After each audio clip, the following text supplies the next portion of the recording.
Please sound attention.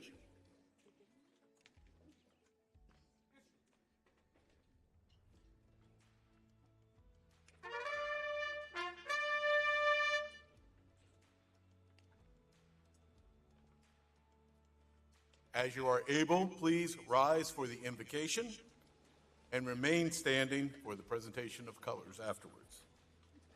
Let us pray. Heavenly Father, we come before you today to mark two important anniversaries: the 82nd of the Allied landings in Normandy and the 25th of this memorial. On June 6, 1944, there was a great clash of arms to decide between two visions of the world: a world in which freedom would be submerged beneath a hateful ideology, or a world in which freedom would prevail. We give thanks that on that day an army of heroes fought to victory, albeit at great cost. And then on June 6, 2001, many survivors of that great clash gathered here as honored guests to see the National D-Day Memorial dedicated. Since then, more than 2 million visitors have passed through our gates or participated in our programs, learning about the valor, fidelity, and sacrifice that won a war. Nearly all of the World War II veterans have passed on now, but we ask your blessing on those who are left and with us today. And we thank you for the great honor it has been to have shared a moment in history with the greatest generation. The veterans of World War II still speak to us every day, enjoining us to each be ready to sacrifice for liberty. Inspire us to establish our values by the measure of these champions of freedom, especially the ones we honor today, the heroes whose feet touched higher ground on June 6, 1944, the day that they died so that freedom would not. Lord, in your mercy, hear our prayer. Amen.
Please be seated.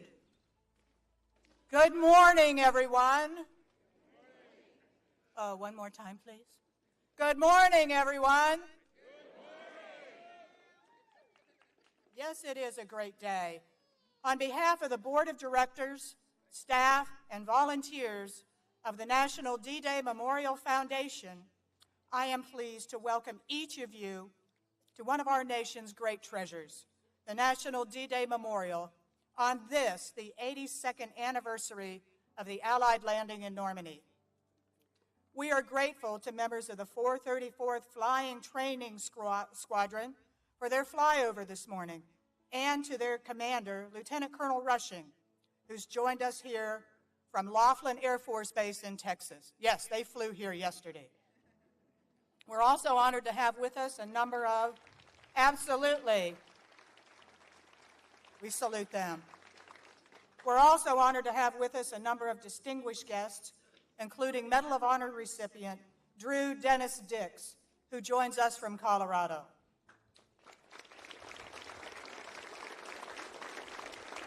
And we are also extremely pleased to welcome French military personnel from NATO's headquarters, Supreme Allied Command Transformation, and Joint Force Headquarters Command in Norfolk, Virginia.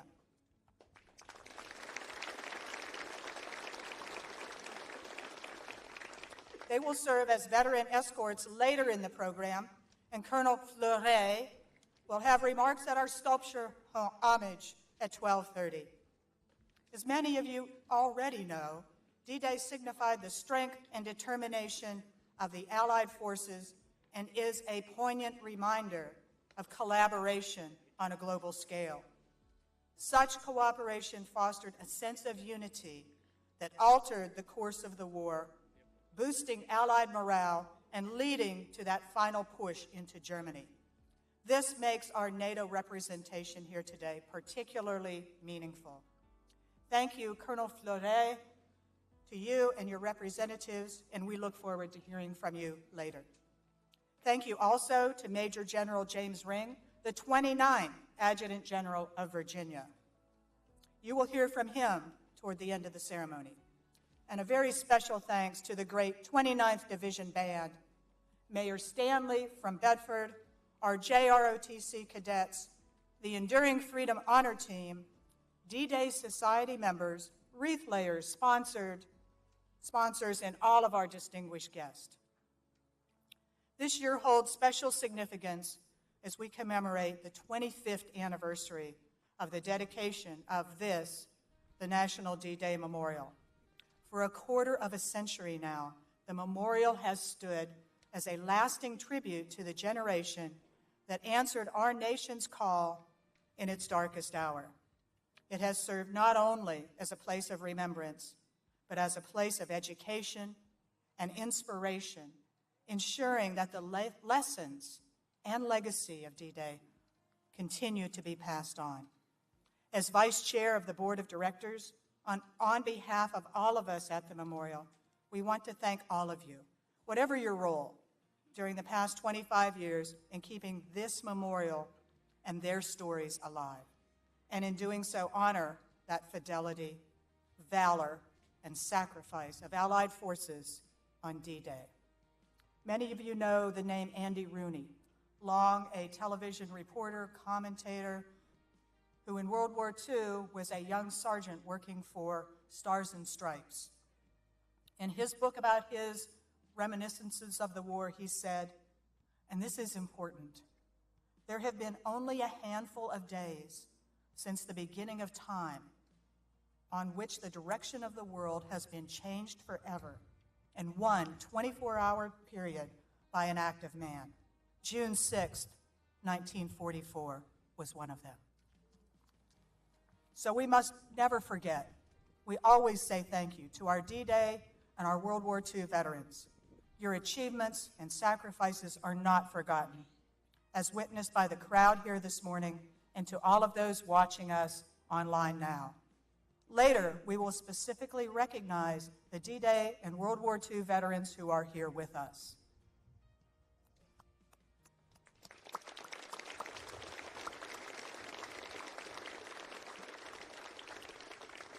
Their presence, along with each of you in the audience, represents several generations, evidence that that legacy lives on.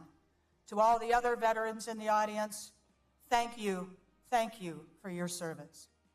As we recognize America's 250th anniversary this year, we're grateful for the men and women who have served this nation for the last 2.5 centuries. Your presence enriches us all and serves as a living connection to the history we preserve and the values of freedom that we cherish. We owe a debt of gratitude to all veterans, past and present, who answer the call. Their sacrifices, whether in peace or in war, safeguard the freedoms we enjoy today. For our attendees watching us live, remotely, you also honor us. And you honor the men and women who paid the ultimate sacrifice in World War II, and you also honor those who lived to fight, serve, or contribute to the war effort in 1,000 different ways to ensure victory during the war. Thank you for being here as we recognize their accomplishments, their service, and their sacrifice. Our next speaker this morning knows quite well the meaning of service and the meaning of sacrifice. We are honored to hear from him. And while it is tradition that we do not introduce speakers, I will anyway. I would like to point out that Drew Dix is a recipient of our nation's highest award for valor. His extraordinary courage and leadership during the Vietnam War exemplify the selfless service and devotion to duty that have characterized generations of service members. His book, The Rescue of River City, is where he gives the story, the true account of a 56-hour battle during the 1968 Tet Offensive in Vietnam, that which earned him the Medal of Honor. And we're honored to have him here today.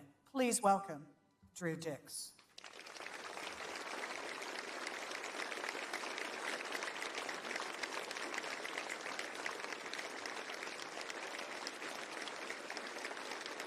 Thank you, General, and thank all of you.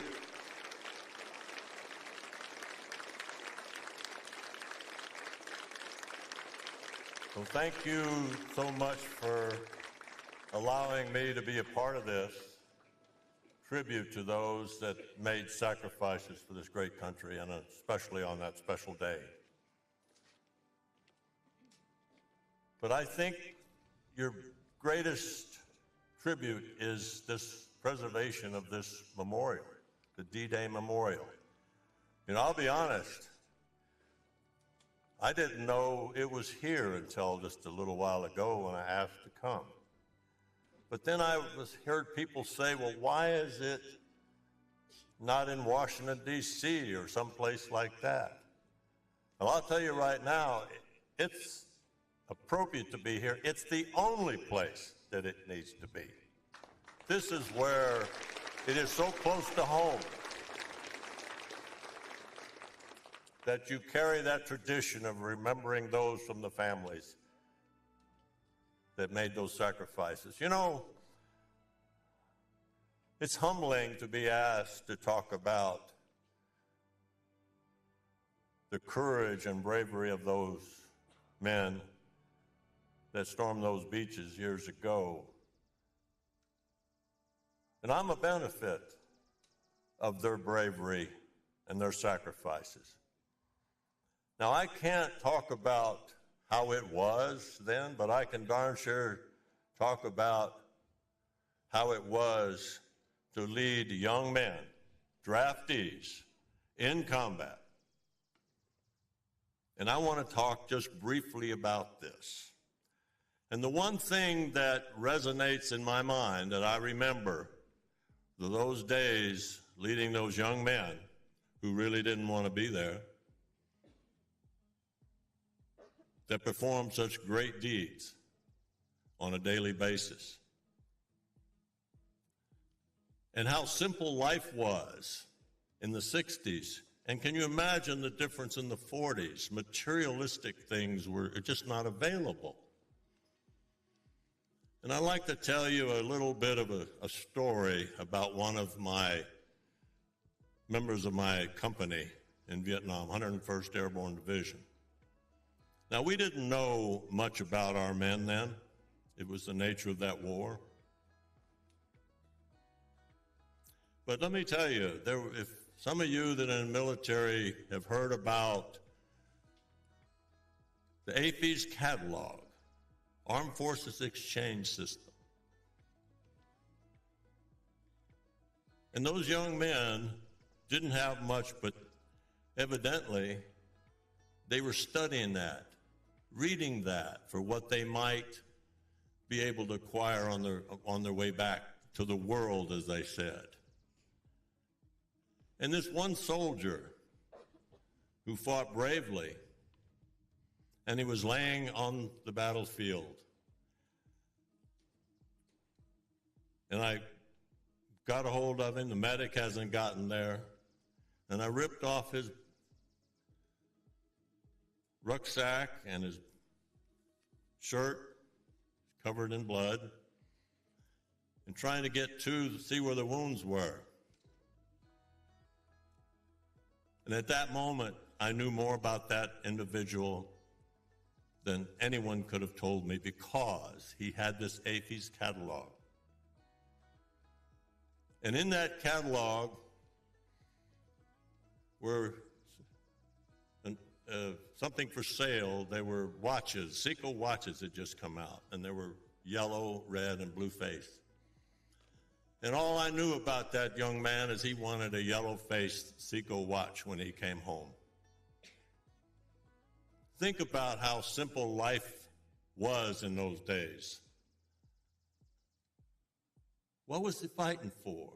He was fighting for those along his side.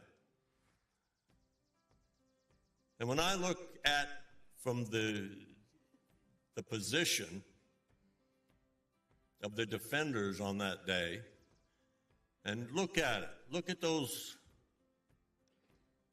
concrete placements, well built, constructed.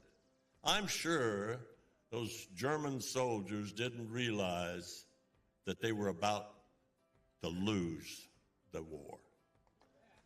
How could those coming off those ships, approaching them right now, deal with what we had there? But I'll tell you right now, they did not know, and they underestimated the courage. It wasn't physical courage, it was mental courage. It was courage to fight for something they believed in. When I look out here and see, I came here yesterday and I saw this memorial in action with the displays out here. And my message to other folks is I've been to places where there's concrete and steel and they don't do anything justice. This brings concrete and steel close to the frailty of the physical body, but it also shows what the power of mental courage. That's what we have in this country. We've got the mental courage to do whatever needs to be done. And those folks that think that we don't, I hope they never have to find out, but believe me, we've got the greatest force in the world. And that mental force and the mental courage comes from being right. And there's nothing more power to be able to give your life, be willing to give your life for what is right. Not what you're told to do, like they were told to defend, but those coming off of that, those landing craft, those that set foot in the water, those that set foot in the air just before they parachuted in. Those are the real heroes that are underestimated. So keep up the good work in this community. Get the word out there, because I'm going to do everything I can to make sure that every child in this country sees what can be done and what is so important about recognizing the sacrifices that all have made. Again, I want to thank you for giving me the chance to open my eyes and also to give me a chance to reflect on the individual deeds. And I'll tell you from the battlefield that no matter how large a group is, when you're facing odds that you're not sure you can handle, your world gets very small. It gets about the 2 square feet you're standing on or 6 feet you're laying down on. That's your world. That was their world before many of them made their sacrifices. And the only way that those sacrifices are not in vain is if we, as citizens, live the life that they didn't have a chance to live, and we educate our youth that are not much younger than they were when they hit the beaches and on those landing drop zones. So keep it up. I'm proud of you all, proud to be here, and God bless you all. Thank you.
Thank you so much, Drew, for your inspiring words and for being a part of our remembrance today.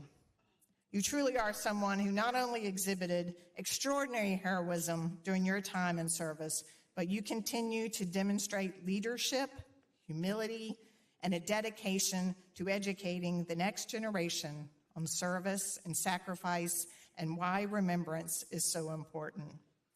By sharing your experiences, you help us better understand the true cost of freedom, the responsibilities of citizenship, and the enduring values that unite generations of Americans.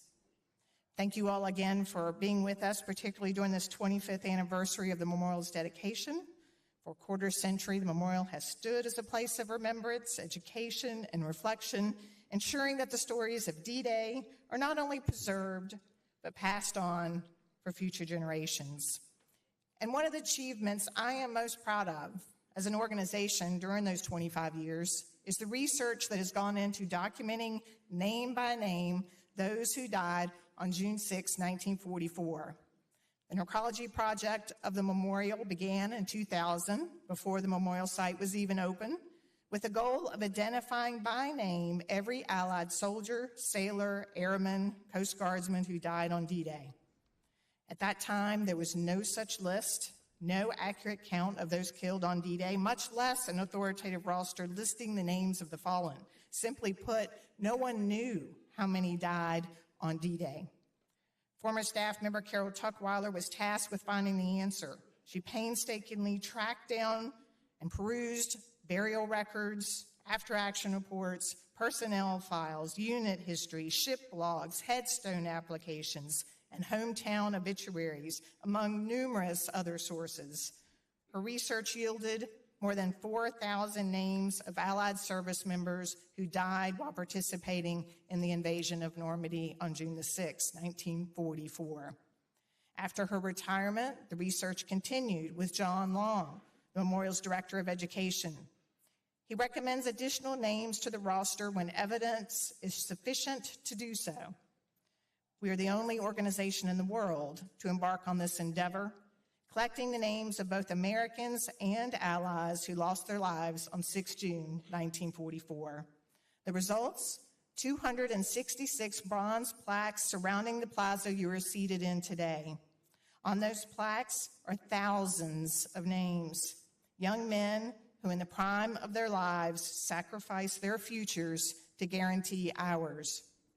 Behind every fatality was a name, a family, a hometown, and a future that would never be realized.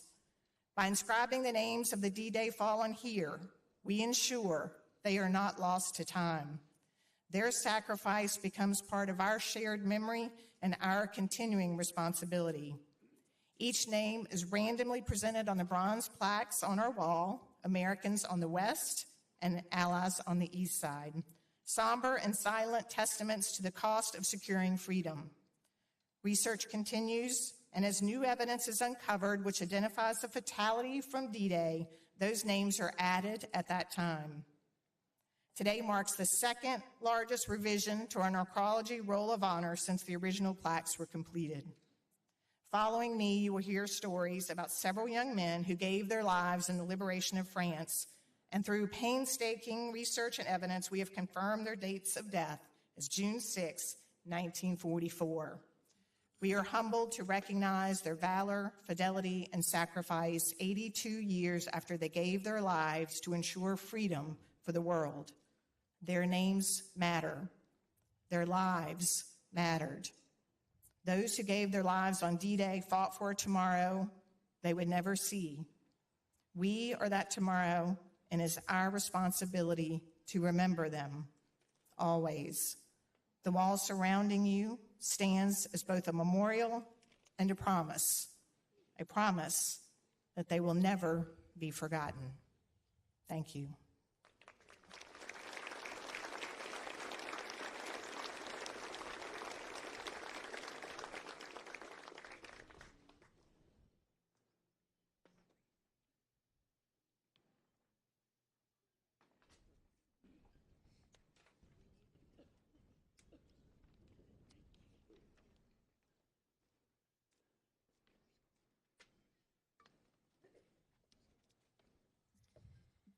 Ernest Johnson was born in June 1921 in Benton, Illinois, and grew up in a typical Midwest family with 3 brothers, scraping through the Depression like the rest of the country. At the age of 20, with the U.S. in World War II, Ernest, like many of the young men of his time, enlisted in the service, specifically in the United States Coast Guard, and trained to serve aboard an amphibious transport taking Allied soldiers to contested beachheads. Nicknamed Hawkeye, Ernest was posted to a new landing craft infantry, LCI 91, where he served in the North African invasion in 1942 and the invasion of Italy in 1943. After these campaigns, LCI 91 was sent to England to begin training for the biggest and riskiest assignment of the war, the cross-channel invasion of Normandy, Operation Overlord. An LCI was a flat-bottomed, 158-foot vessel designed to deliver a full company of men to an invasion beach, up to 200 men. Unlike the smaller Higgins boats, which you may have seen at our memorial here, which carried only 3 dozen. Obviously, landing that many soldiers in the same place at the same time could be a major advantage. But equally obvious is that slow, lumbering craft would be a sure target for enemy fire. Sailors quipped that the initials LCI stood for lousy civilian idea, Unlike most transport vessels in World War II, LCI-91 was crewed entirely by the U.S. Coast Guard. On June 6th, LCI-91 was to deliver elements of the 116th Regiment, as well as Army engineers and sailors of the Naval Beach Battalions to Omaha Beach. The commanding officer, Lieutenant Oren Vinn Jr., mentioned to an Army officer that as a Coast Guardsman, he had expected to spend the war protecting the eastern coast of the United States and was now taking part in his third amphibious landing. On D-Day, Lieutenant Vinn chose a narrow path for his vessel where there were fewer obstacles because a safe channel had not been marked. LCI-91 got as close to the shore as possible and began offloading troops. However, before this was completed, the rising tide swung the vessel into contact with a mine. The explosion wounded several troops and created a 2-foot hole in the ship's bow above the waterline. Still afloat, LCI-91 retracted and re-beached nearby to land the remaining troops. Artillery fire rained down on the vessel, and soon there was another violent explosion, either by artillery from inland or from another mine that ignited the fuel tanks. In minutes, LCI-91 was ablaze, and the order was given to abandon ship. Nearby, a sister ship, LCI-92, was also hit and burning. LCIs 91, 92, and 94 were lost on Omaha Beach. LCI-85 suffered a similar fate when it hit a mine, ripping a hole in the forward part of the ship. U.S. Coast Guard officer Lieutenant Hendley remembered that German shells, quote, tore into the troop compartment. Men were hit and mutilated. There was no such thing as a minor wound. Unloading was stopped because it was impossible to get past the pile of dead and wounded. The smoking wreckage of these large landing crafts served as navigation markers and became an indelible memory for many D-Day veterans. More Coast Guard vessels were lost or damaged at D-Day than at any other time in the service's history. It is difficult to say how many troops aboard LCI-91 died without reaching shore, but it is known that 5 crew members, all U.S. Coast Guardsmen, perished from this vessel on that day. Among those killed was Ernest Johnson. Confusion in record keeping, understandable in the chaos, kept his exact death date obscure, but recently examined records make it clear that Seaman First Class Ernest Johnson did indeed die on June 6, 1944, and warrants inclusion on our necrology wall beside his 4 shipmates and 9 other Coast Guard personnel that gave their lives on D-Day. Johnson's remains were recovered, and today he lies in his hometown of Benton, Illinois, beside his parents. We are truly humbled and eternally grateful to recognize his name and enshrine it here to be remembered in this place of heroes, defenders of freedom, and winners of a war. Ernest Johnson, may we never forget.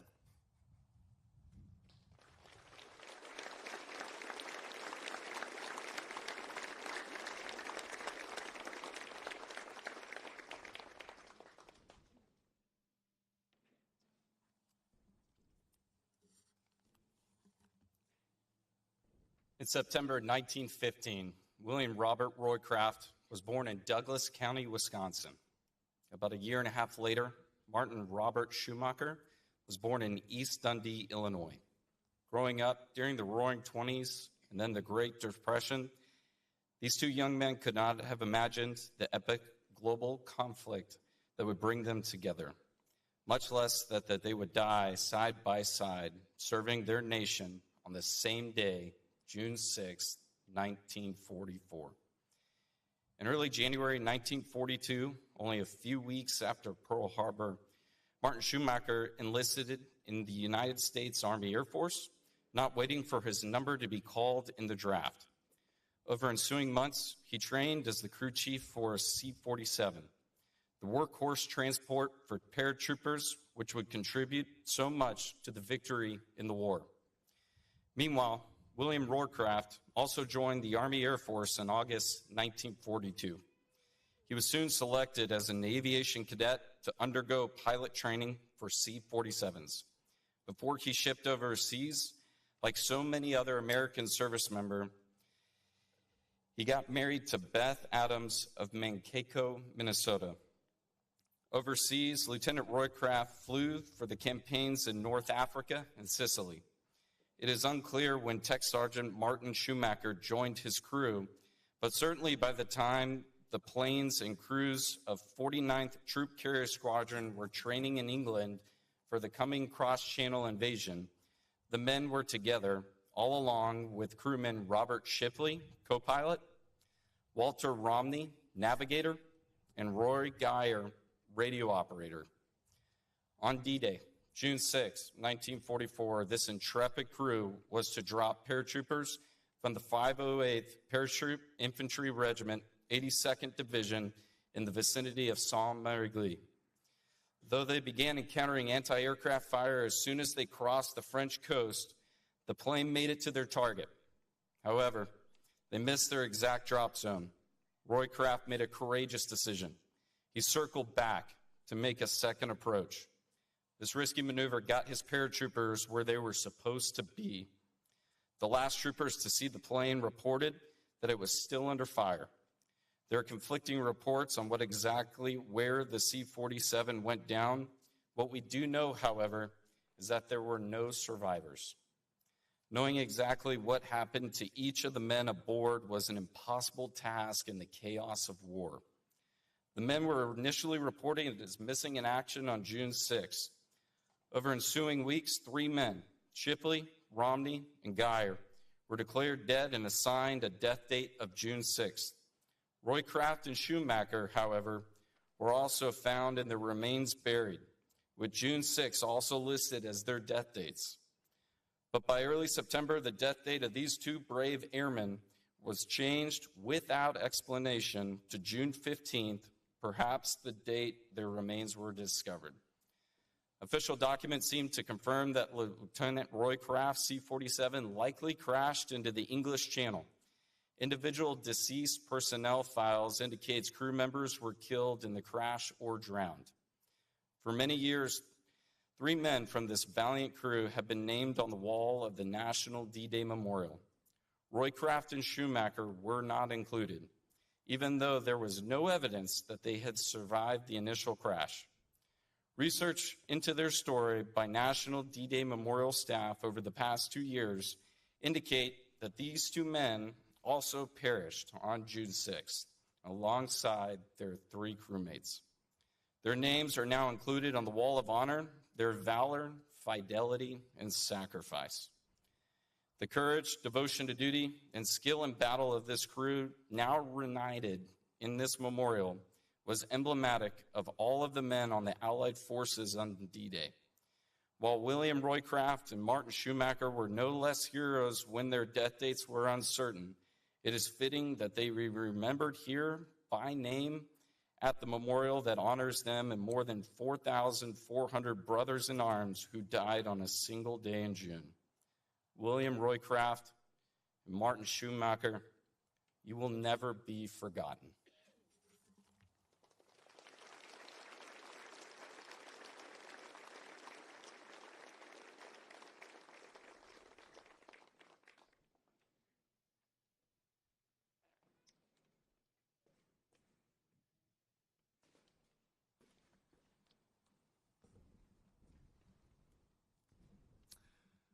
Among units of the United States Army in World War II, the 2nd Infantry Division is deservedly recognized for its superlative battle record, second to none, as the divisional motto proclaims.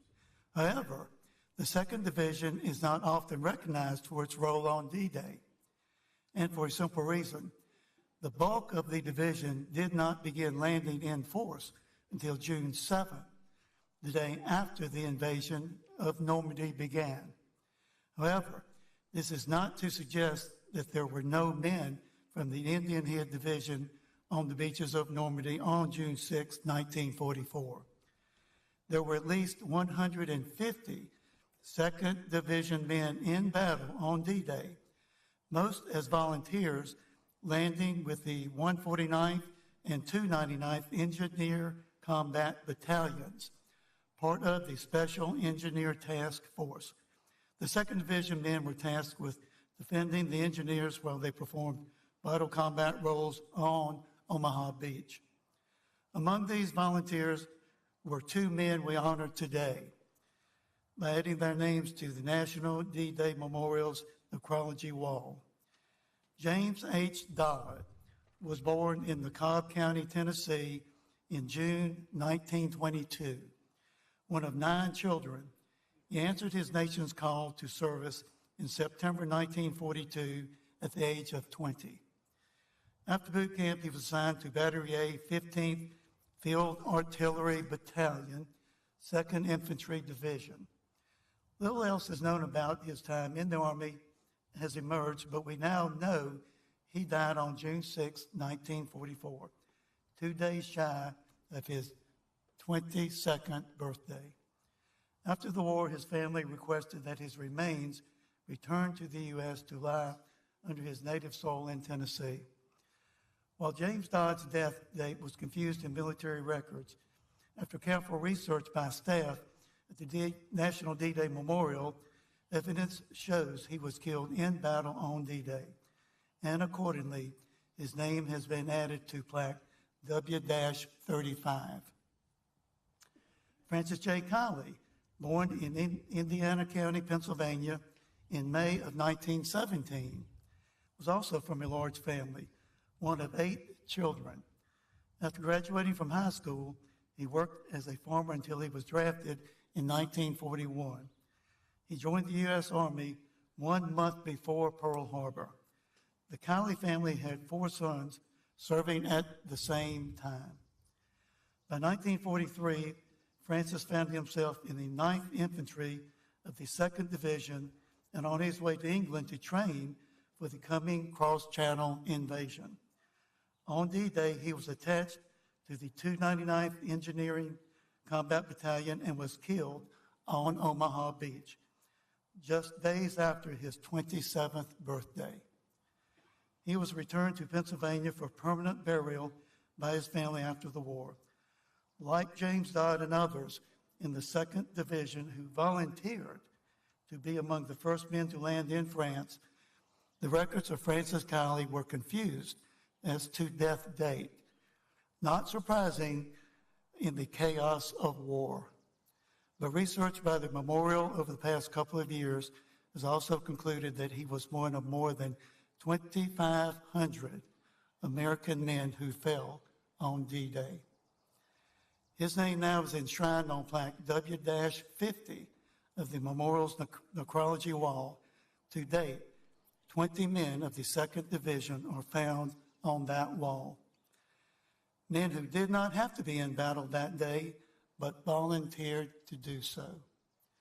We honor James Dodd, Francis Colley, and so many others by name on these somber plaques because this is their memorial.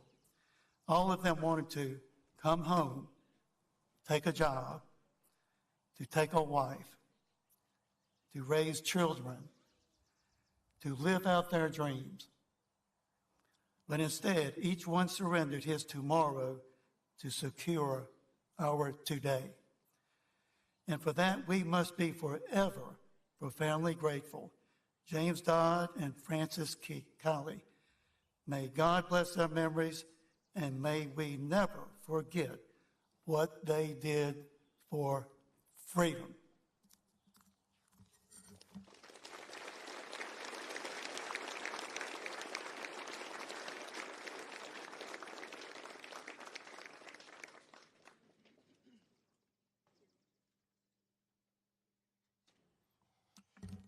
You just heard some of the stories of men who laid down their life for the cause of freedom on D-Day, but of course there are many others. Take a look around you at the curved wall that surrounds our plaza. Pick one of the plaques that you see and focus in on it. On that plaque are dozens of names, and on the wall, many hundreds of plaques. All of those names share a single thing in common: a death date of June 6th, 1944. We honor each one of them because, once again, this is their memorial. Today, 82 years after they gave their lives in the Normandy invasion, on the 25th anniversary of this memorial, and in the 250th year of our nation's independence, I am humbled to announce the addition of 14 names to our necrology wall. These are the names of heroes who have not been previously excluded, usually due to confusion over the exact date of death. But after painstaking research, we have concluded that each did indeed die on June 6, 1944, and thus warrant inclusion on our wall of remembrance. As I read each name, a JROTC cadet will lay a rose in our pool to signify a life that ended far too soon, but a life given in a crucial cause. And so today, with humility and profound gratitude, we honor the memories of Private First Class Calvin C. Cannon, U.S. Army, 26th Infantry Regiment, 1st Infantry Division, Plaque W81. Radioman, 3rd Class Francis J. Collins, U.S. Navy, 6th Naval Beach Battalion, Plaque W64. Private James H. Dodd, U.S. Army, 15th Field Artillery Battalion, 2nd Infantry Division, Plaque W35. Seaman First Class Ernest Johnson, U.S. Coast Guard Reserve, LCI 91, Plaque W35. Sergeant Robert J. Kemeny, U.S. Army, 112th Engineer Combat Battalion, Plaque W21. Private First Class Francis J. Kiley, U.S. Army, 9th Infantry Regiment, 2nd Infantry Division, Plaque W50. Private First Class William L. Ludlam, U.S. Army, 42nd Field Artillery Battalion, 4th Infantry Division, Plaque W64. First Lieutenant Robert P. Mathias, U.S. Army, 508th Parachute Infantry Regiment, 82nd Airborne, Plaque W108. Pharmacist Mate, First Class John T. O'Donnell, U.S. Navy, 6th Naval Beach Battalion, Plaque W80. Private John J. O'Neill, U.S. Army, 307th Airborne Engineer Battalion, 82nd Airborne Division, Plaque W82. First Lieutenant William R. Roycraft, U.S. Army Air Forces, 49th Troop Carrier Squadron, 313th Troop Carrier Group, Plaque W80. Private Roger V. Smith, U.S. Army, 502nd Parachute Infantry Regiment, 101st Airborne Division, Plaque W96. Private Harry D. Stewart, U.S. Army, 506th Parachute Infantry Regiment, 101st Airborne Division, Plaque W81.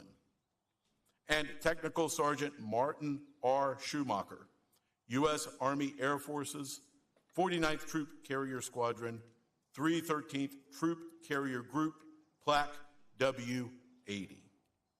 With these additions and other corrections, there are now 4,436 names on our wall, of whom 2,519 are Americans. May God bless their memory.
Please be seated.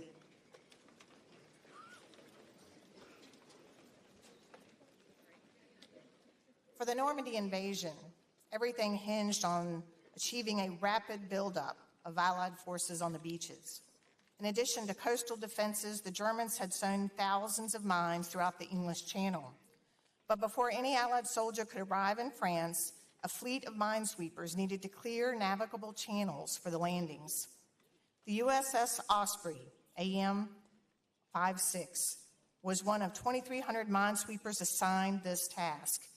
Built at Virginia's Norfolk Naval Shipyard and commissioned in 1940, this Raven-class minesweeper began service in the Caribbean and participated in Operation Torch during the North African Campaign.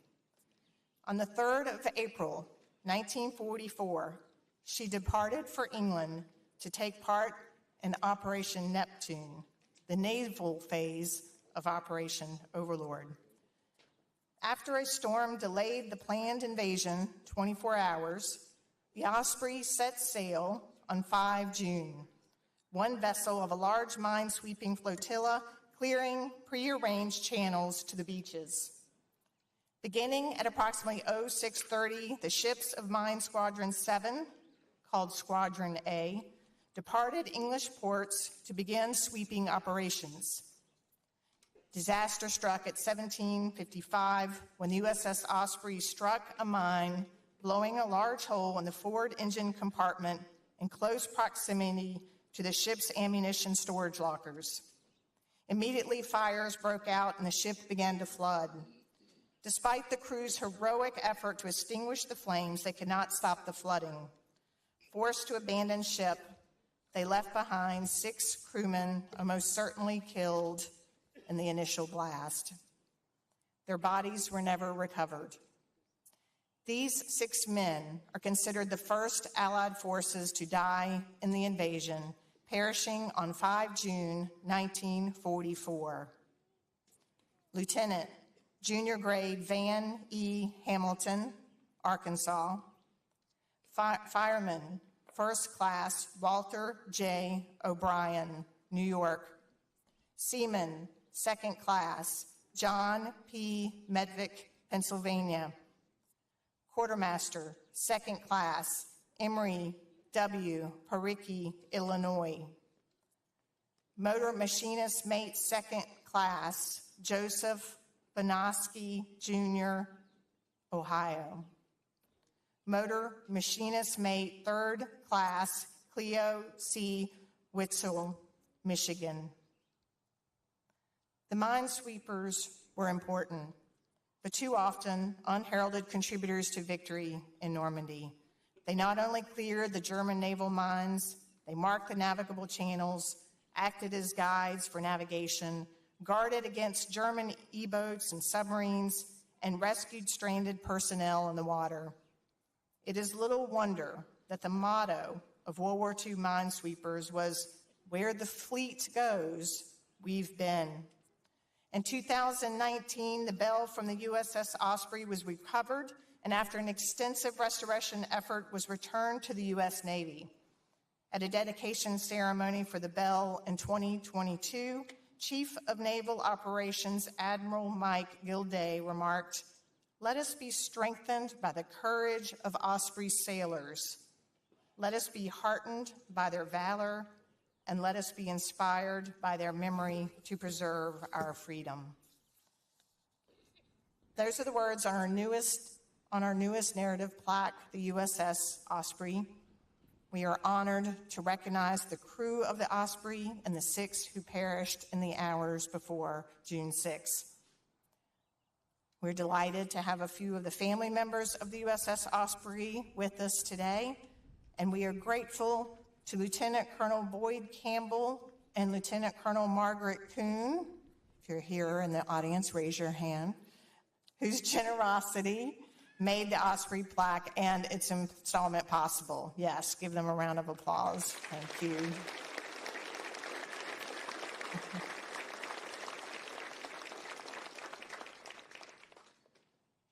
And by the way, if you have family members who are on the Osprey, if you're out there, raise your hand. I hope some of you made it. I'm not sure.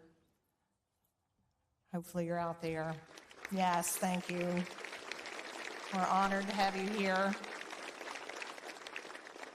So the dedicatory line on the plaque reads, given by Lieutenant Boyd Campbell, United States Marine Corps retired, and Lieutenant Colonel Margaret Kuhn, United States Marine Corps retired, in memory of the courageous actions taken by the brave men of the USS Osprey. So to those family members with us today, your loved ones will be forever honored here. Now at this time, I would like to ask Steve Stormone to come to the podium.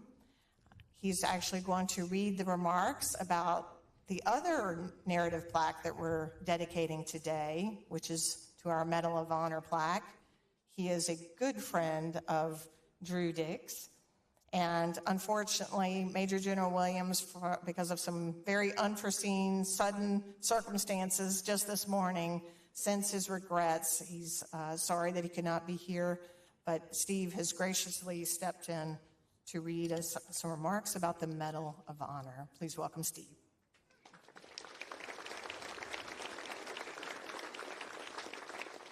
Good morning, everybody.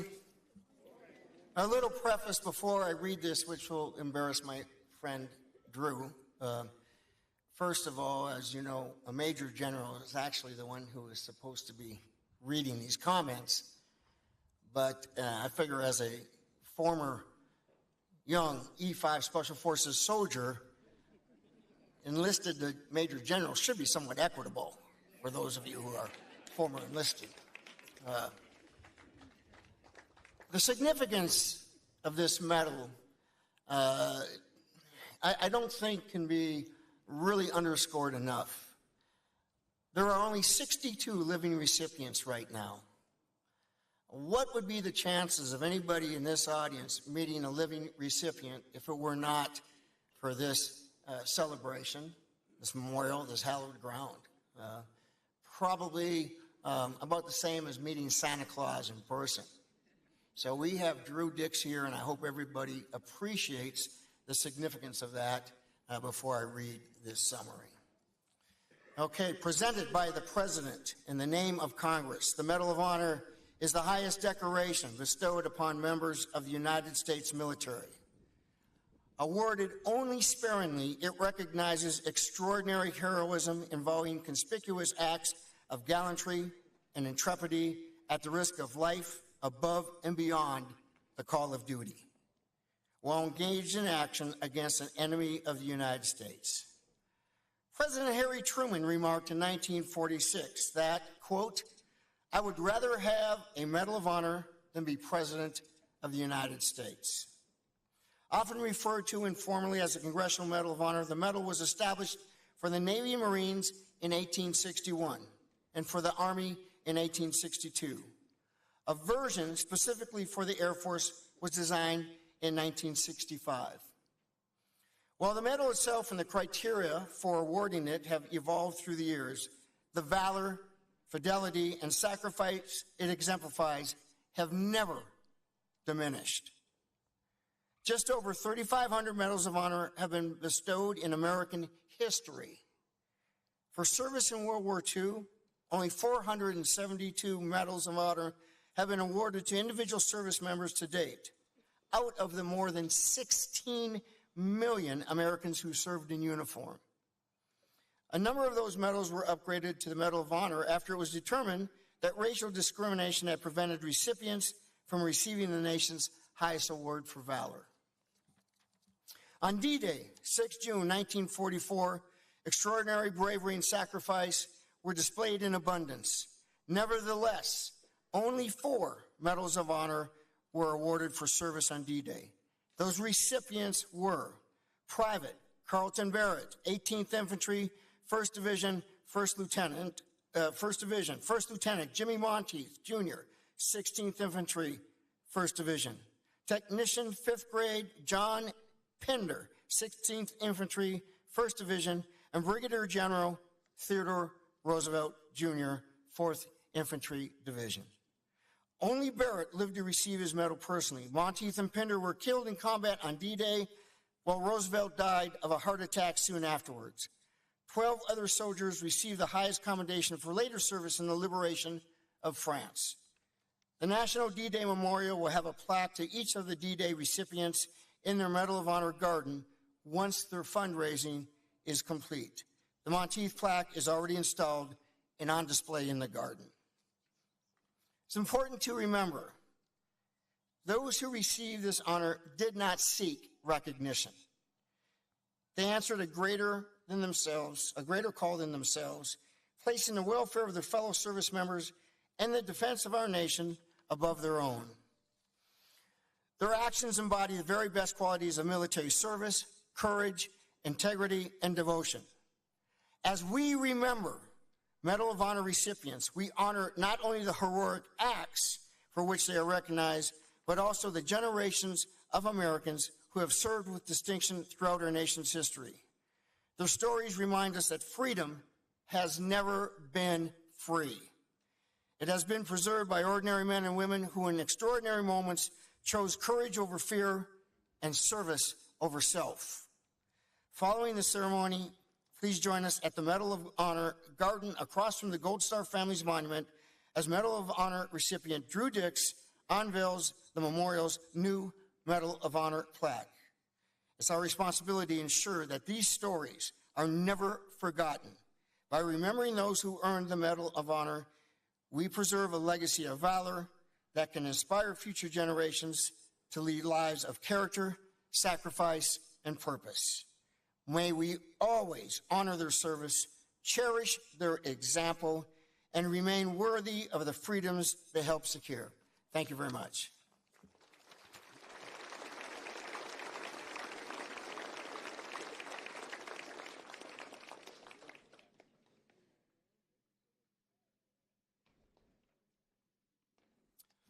Good afternoon.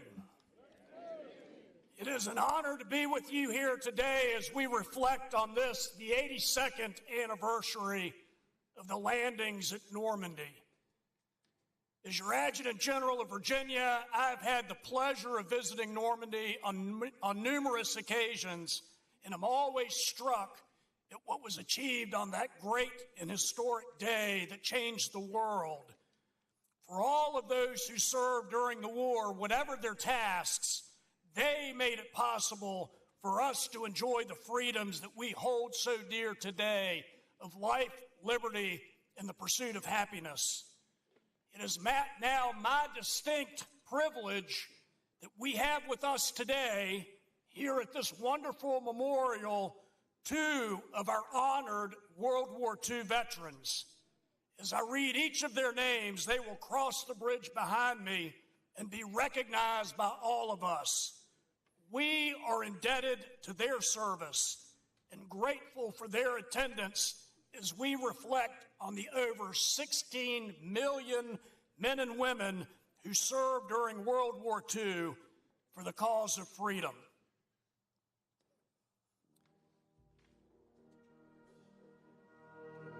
Mr. Richard Inlow II, United States Navy.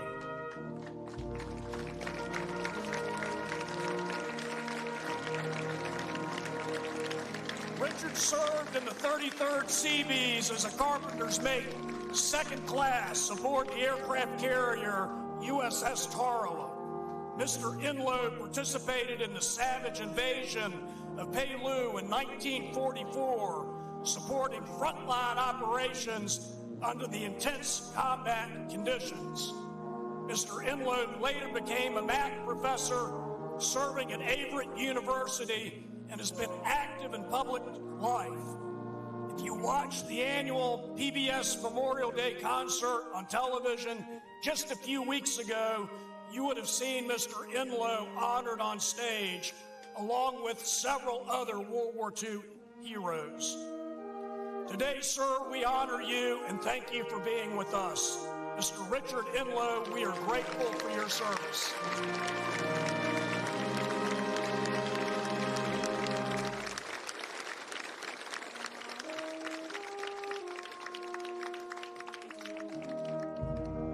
Mr. Dan Valario, United States Marine Corps.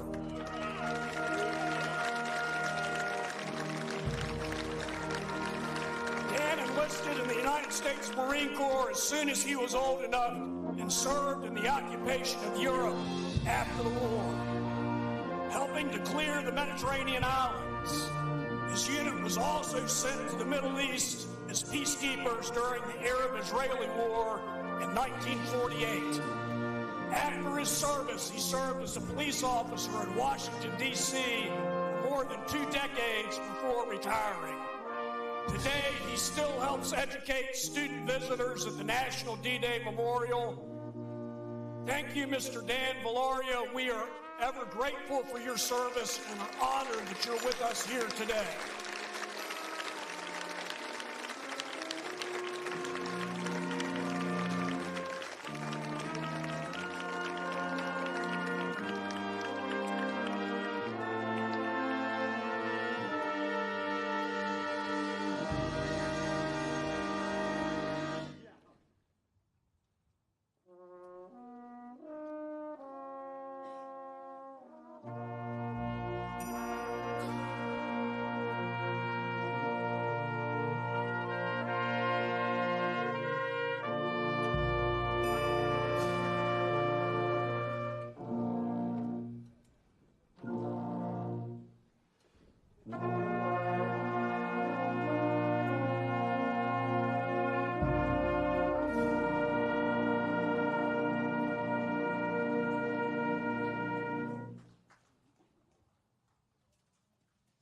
Please rise for the benediction.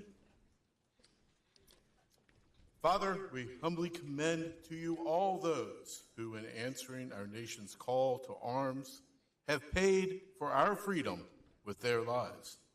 Grant them rest eternal. Inspire us as the beneficiaries of their dutiful service, ever to be worthy stewards of the legacy bought with their blood. Remind us in our remembrance of those who began the liberation of Normandy by land, sea, and air, so that we can preserve their legacy for generations to come. Let us never forget. So that we may remember the valor, fidelity, and sacrifice of the heroes of Normandy, we ask your blessings upon our newest plaques. Updated necrology plaques recognize men who gave their lives on June 6, 1944. Our new Medal of Honor plaque reminds us of those who have merited our nation's highest decoration. And a new narrative plaque to the crew of the USS Osprey reminds us of the first to fall in the Normandy invasion, brave sailors who perished opening the path to victory. May everyone who sees these new additions ponder their weighty significance and take their lessons to heart. May no one who visits here ever fail to heed the lessons of our memorial, which we have taught for 25 years and which we will continue to teach. As we are dismissed now from this assembly, we ask you to bless this memorial, bless each one here, and we pray with gratitude and humility, God bless America. Amen.